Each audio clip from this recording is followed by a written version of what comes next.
बोलिए श्री सत्यनारायण भगवान की।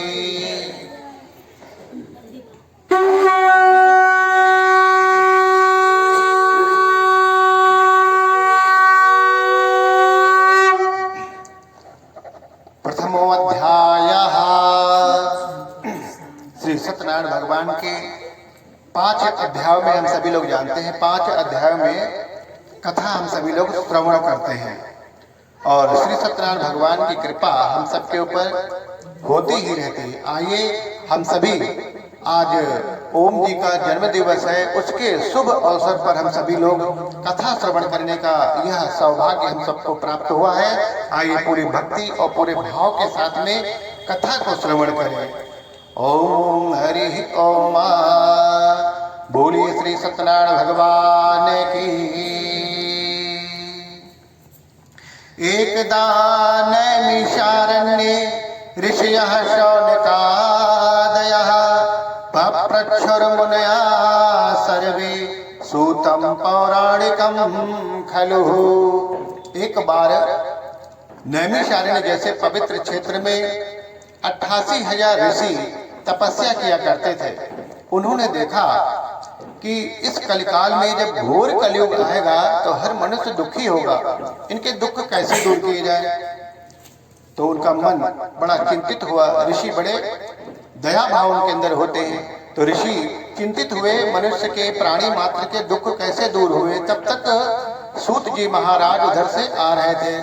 सूत जी महाराज आए, शौनक आदि ऋषियों ने सूत जी को प्रणाम किया और कहा, हे सूत जी महाराज, मनुष्य ये कलयुग का आगमन हो चुका है और जब घोर कलयुग आएगा, आने वाले समय में हर मनुष्य, हर घर में दुख ही दुख छाया होगा। हर व्यक्ति किन्हीं न किन्हीं कारणों से परेशान होगा। इनकी परेशानी कैसे दूर हो, कोई उपाय बताओ। तो सूत जी महाराज ने कहा कि ठीक ऐसा ही प्रश्न एक बार देवर्षि नारद ने विष्णु भगवान से किया था, वही हम वृत्तांत आप सभी लोगों को सुनाते हैं। कहा ठीक है। कहा, हे ऋषिगण, शौनक आदि ऋषि, ध्यान से उस चर्चा को सुनिए। कहा, एक बार देवर्षि नारद विभिन्न लोकों में भ्रमण करके, देवर्षि नारद देवताओं का भी भला चाहते थे और दैत्यों का, राक्षसों का भी, सबका, दुनिया में सबका वो भला चाहने वाले देवर्षि नारद थे। विभिन्न लोकों में भ्रमण करने के बाद में ऊपर से देखा कि धरती भी है, मृत्यु लोक, इसका भी भ्रमण करें। तो जब धरती पर आते हैं, इस मृत्यु लोक में आते हैं, देखते हैं कि हर घर में हर व्यक्ति दुखी है। कहा, अरे जिधर जाओ उधर हर जगह व्यक्ति दुख ही दुख प्राप्त कर रहा है। उनका भी मन व्याकुल हुआ। तो देवर्षि नारद ने कहा कि अरे आज तो मनुष्य सब दुख प्राप्त कर रहे हैं, इसका उपाय कहाँ ढूंढे। तो उनके दिमाग में आया, इसका तो उपाय तो एक ही व्यक्ति ढूंढ सकता है, जो स्वयं नारायण है। कहा, नारायण ही अब बता सकते हैं कि प्राणी मात्र के दुख कैसे दूर हो। और वो नारायण का गान करते हुए विष्णु धाम की ओर चल देते हैं। आइए हम सभी लोग नारायण भगवान का गान करें।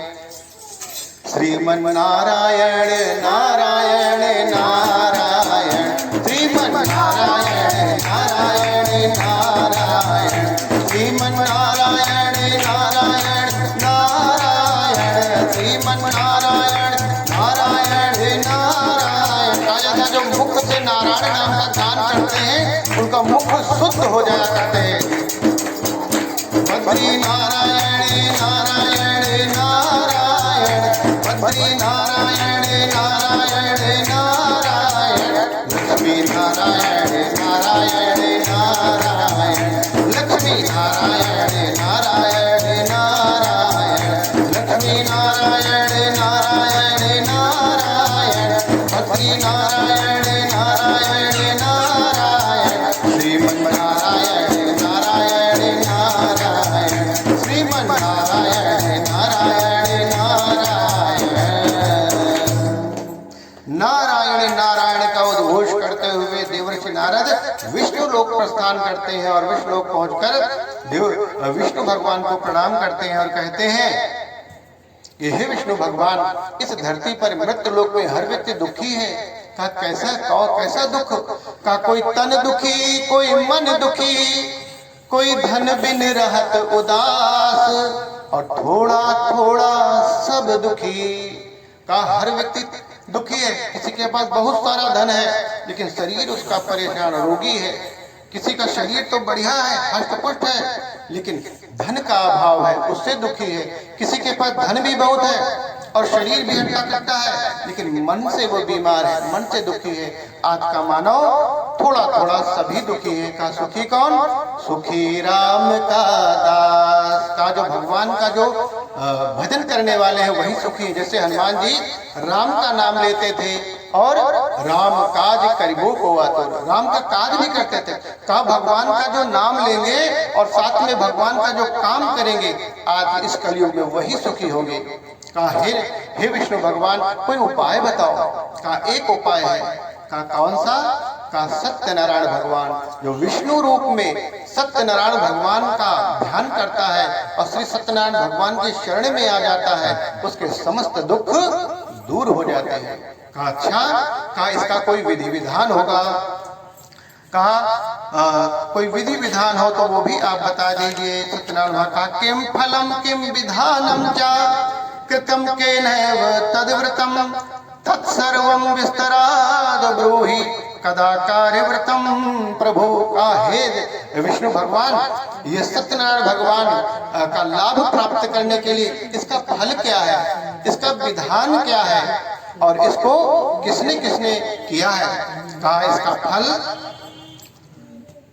समस्त मनोकामनाओं को पूरा करने वाला है, समस्त दुखों को दूर करने वाला है और धन धान्य की वृद्धि करता है, संतान की प्राप्ति कराने वाला है और पाप मुक्त कराने वाला है। ये इसका फल है। और कहा इसका विधान क्या है? कहा केला का पत्ता, फल, मिष्ठान, दूध, दही, शहद, इनसे अभिषेक करो और गेहूं के आटे का सवाया बनाकर पंजीरी इत्यादि लगाकर भगवान सत्यनारायण भगवान को भोग लगाओ और योग्य ब्राह्मण के माध्यम से श्री सत्यनारायण भगवान की कथा को श्रवण करो और तदुपरांत कथा के बाद में भगवान सत्यनारायण भगवान का प्रसाद ग्रहण करो और इससे भगवान प्रसन्न होते हैं और हर प्रकार मनोवांछित फल प्रदान करते हैं। का ये तो हो गया फल, ये विधान जो इस कथा के माध्यम से जिनके जीवन बदल गया वो आगे की कथा में बताते हैं।